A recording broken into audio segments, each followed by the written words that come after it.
അടച്ചിട്ട എയർപോർട്ടുകളുടെ അകത്ത് ഇനിയൊരിക്കലും തുറക്കത്തില്ലെന്ന് പറയുന്ന സ്തോത്രം ചില വിഷയങ്ങളിൽ ചില നിയമക്കുരുക്കുകളൊക്കെ നിങ്ങൾ കാണും കേട്ടോ. ചില നിയമക്കുരുക്കുകൾ, ചില വ്യക്തികളൊക്കെ നിയമക്കുരുക്കളിൽ പെടും. ദൈവാത്മാവ് എന്നോട് അങ്ങനെ പറയാൻ പറയുന്നു. ചില നിയമക്കുരുക്കുകളെ കുറിച്ച് നിങ്ങൾ കേൾക്കും.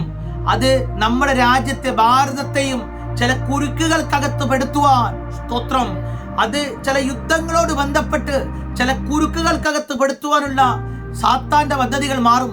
എന്റെ ജനത്തിന്റെ പ്രാർത്ഥന ആ രാജ്യത്തിന്റെ നന്മകൾക്ക് ഇടയാകാൻ പോകുക.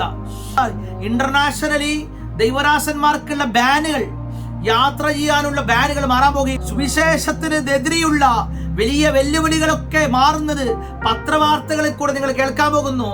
BBC പോലുള്ള ന്യൂസ് ചാനലുകൾക്കകത്ത് സുവിശേഷത്തിന്റെ ശബ്ദം, ദൈവാത്മാവ് ഇറക്കുന്ന ഒരു വെളിപ്പാട് ഞാൻ കാണുകയാ. യേശുവിന്റെ നാമത്തിൽ ചില ചാനലുകൾ, ഇന്റർനാഷണൽ ചാനലുകൾക്കകത്ത് ദൈവിക ഉണർവുകളുടെ വാർത്തകൾ യേശുവിന്റെ നാമത്തിൽ വെളിപ്പെട്ടു വരികയാ. ഈ ദിവസങ്ങളിൽ ഈ ഉപവാസം ദേശത്തിന്റെ ചില പ്രതിച്ഛായകൾ മാറും. സുവിശേഷ വിരോധമുള്ള ഇടങ്ങൾക്കകത്ത് അത് സുവിശേഷ സൗഹൃദ സ്ഥലങ്ങൾ എന്ന് പറയുന്നത് പോലെ ദൈവത്തിന്റെ പ്രവൃത്തികൾ ദൈവജനം കാണാൻ പോകുകയാ.